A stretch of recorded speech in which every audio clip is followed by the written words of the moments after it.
Bonjour, je suis Herman Bemefeuze. Aujourd'hui, nous poursuivons notre série sur la doctrine des baptêmes et nous allons parler de la quatrième forme qui est le baptême dans la nuée. C'est une forme de baptême que beaucoup ne connaissent pas, mais pourtant elle est mentionnée dans les Écritures, particulièrement dans le Nouveau Testament, dans l'Évangile et dans les Épîtres, particulièrement celles de Paul et de Pierre. Le verset de base est Matthieu 17 au verset 5. Là, il est écrit: Comme il parlait encore, une nuée lumineuse les couvrit, et voici une voix fit entendre de la nuée ces paroles. Celui-ci est mon fils bien-aimé en qui j'ai mis toute mon affection, écoutez-le. Là, c'est l'épisode de la transfiguration, en fait, où Jésus, quelques temps auparavant, a annoncé à ses disciples qu'il faisait route pour Jérusalem, où il serait livré entre les mains des pécheurs, il le ferait mourir, mais il ressuscitera le troisième jour. Donc, et ce baptême dans la nuit, en fait, se présente comme une étape décisive pour que Jésus aille tout accomplir, comme c'est dit dans l'évangile selon Jean, selon la mission que le Père lui a confiée pour le salut de l'humanité, de quiconque croit en lui, de tout son cœur. Vous voyez un peu. Donc, ici, vous voyez que c'est la même parole que le Père a dite au moment où Jésus a été baptisé, après que Jésus fut baptisé par Jean-Baptiste et qu'il ait reçu le baptême du Saint-Esprit au sortir du Jourdain, dans Matthieu 3 et dans Luc 3. Mais cette fois-ci, le Père a ajouté une parole, écoutez-le. La première fois, il a dit ce qui est dit au début, celui-ci est mon fils bien-aimé en qui j'ai mis toute mon affection, oui. Mais cette fois, il ajoute une chose, il dit écoutez-le. La première fois, c'est le Saint-Esprit dans sa dimension opérationnelle qui est venu sur Jésus sous la forme d'une colombe. La colombe traduit la liberté. Ça, vous voyez un peu. Donc, parce que quand le Saint-Esprit vient sur vous, vous avez une assurance à nul autre pareil. Vous voyez un peu, c'est une assurance divine. Vous prêchez la parole de Dieu, vous faites la volonté de Dieu avec assurance. Vous voyez un peu. Mais cette fois, ce n'est plus le Saint-Esprit dans sa dimension opérationnelle qui est venu sur Jésus. C'est la nuée lumineuse. Pierre, dans 2 Pierre 1, au verset 17, puisqu'il était présent ce jour-là sur cette montagne, parle de la gloire magnifique à travers laquelle le Père a donné honneur et gloire au Fils, c'est-à-dire à Jésus-Christ. Vous voyez un peu. Donc dans cette gloire lumineuse, c'est le Père lui-même qui est descendu sur le Fils. Donc ça veut dire que c'était une onction renouvelée qui était sur Jésus en fait pour qu'il aille tout accomplir à Jérusalem et plus précisément à Golgotha. Vous voyez un peu. Donc ça veut dire que ce que Jésus s'en allait pour accomplir, il fallait que la gloire soit renouvelée sur lui à une dimension supérieure. Et c'est pour dire qu'à chaque étape dans la vie d'un enfant de Dieu, lorsqu'il marche selon la vocation que Dieu lui a donnée, à chaque étape, il y a une gloire qui vient de Dieu, qui est renouvelée en lui aussi longtemps qu'il est fidèle pour chaque étape qu'il doit franchir et dans sa marche avec le Seigneur en avançant dans sa connaissance de Dieu. Vous voyez, donc je fais ça en me référant à notre modèle qui est Jésus-Christ. Au départ, jusqu'à la transfiguration, c'est le Saint-Esprit qui est venu sur lui sous la forme du colombe. Et à la transfiguration, c'est le Père lui-même dans la nuée qui est descendu. C'est pour ça que la voix s'est fait entendre de la nuée qui était lumineuse. Et Pierre appelle ça la gloire magnifique en fait. Et c'est pour ça qu'il a dit écoutez-le. Maintenant, qu'en est-il de nous? Mais avant de parler de nous, il faut savoir que ce n'est pas nouveau ce baptême dans la nuée parce que les enfants d'Israël, après leur sortie d'Égypte, ont connu cela. Paul le dit dans 1 Corinthiens 10 qu'ils ont été baptisés dans la nuée et à travers la mer en Moïse, c'est-à-dire sous la loi et non sous la grâce en Jésus-Christ. Donc ils ont connu le baptême dans la nuée mais sous le régime de la loi et non sous le régime de la grâce en Jésus-Christ. Vous voyez un peu. Donc ça veut dire que s'ils avaient même marché selon cette gloire de Dieu en fait qui était venue sur eux, ça n'aurait pas été dans la perfection parce que la perfection c'est en Jésus-Christ, ce n'est pas dans la loi de Moïse, ce n'est pas selon la loi de Moïse, je préfère dire. Vous voyez un peu. Donc, ils ont été baptisés dans la nuit. Ça veut dire que la volonté de Dieu était que ce soit des fils et non des enfants. Parce que quand on dit enfants d'Israël, ça veut dire que même spirituellement, ils étaient ce que Paul appelle des enfants, des immatures en fait. C'est pour ça qu'ils murmuraient beaucoup, ils se plaignaient. Mais ils n'ont pas compris ce que Dieu voulait faire d'eux.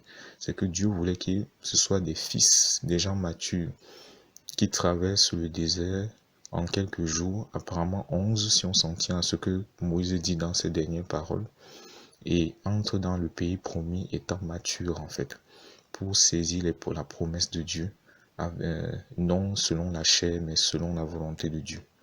Vous voyez un peu. Donc, mais ils n'ont pas compris ce que le Seigneur voulait faire à travers eux.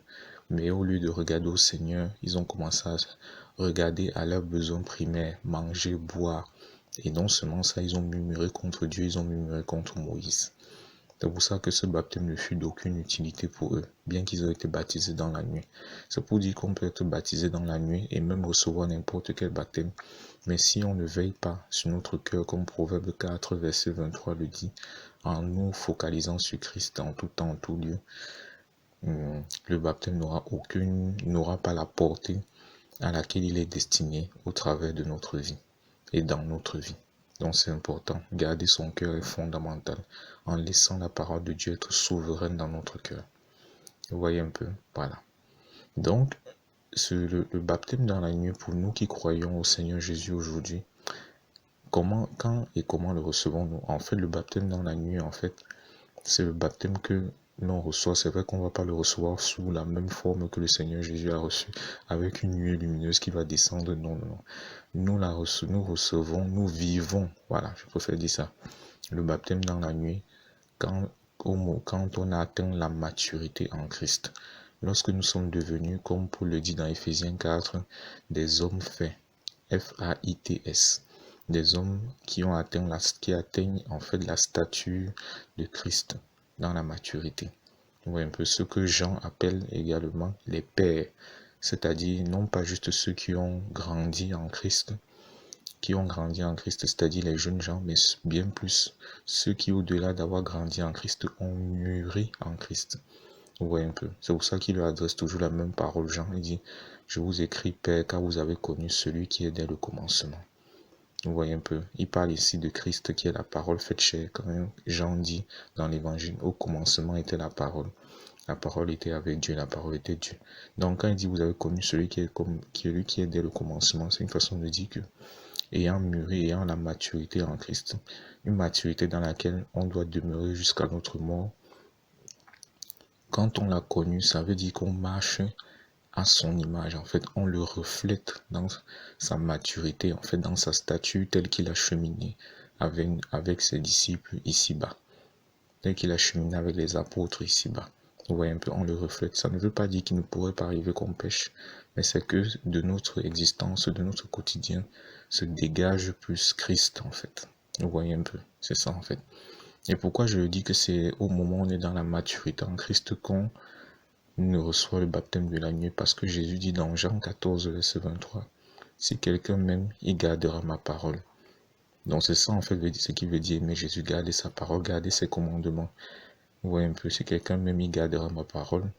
Mon Père l'aimera, nous viendrons à lui et nous ferons notre demeure chez lui. Jésus a dit, moi et le Père, nous sommes un. Vous voyez un peu, voilà.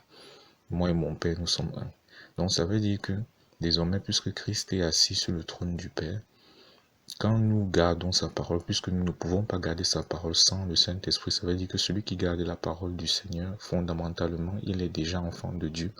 Quand nous gardons la parole du Seigneur et que nous marchons fidèlement et que nous croissons dans le Seigneur dans sa grande bonté, sa grâce, va nous faire revêtir au-delà du fait d'être un enfant en Christ, d'être finalement un fils, c'est-à-dire quelqu'un de mature en fait, avec la personne du Christ, du Fils uni à la personne du Père, qui vont se manifester en nous et au travers de nous.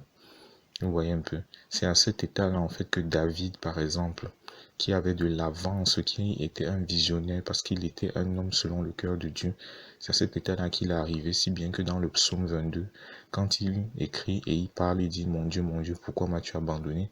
En fait, c'est Christ qui parle à travers David. C'est un niveau de maturité où Jésus s'exprime à travers soit comme si c'était la personne elle-même qui s'exprimait. Et ceux qui n'ont pas un certain niveau de discernement dans l'esprit peuvent ne pas comprendre cela. Même Ésaïe est arrivé à ce niveau-là par la grâce de Dieu. Quand vous lisez Ésaïe 50, en fait, il parle, il dit, j'ai livré mon visage au crachat, je n'ai point dérobé mon visage au crachat, ni mes joues à ceux qui m'arrachaient la barbe. En fait, c'est Jésus qui parle, mais c'est à travers Ésaïe. Et certainement, ceux du temps d'Ésaïe n'ont pas compris cela. Donc, c'est un niveau de maturité, en fait, par lequel Dieu nous donne de pouvoir accomplir de façon glorieuse la vocation pour laquelle il nous envoie ici-bas. Donc c'est ça en fait le baptême dans l'agneau, le but du baptême dans l'agneau. Jésus devait connaître cela pour tout accomplir à Golgotha. Vous voyez un peu.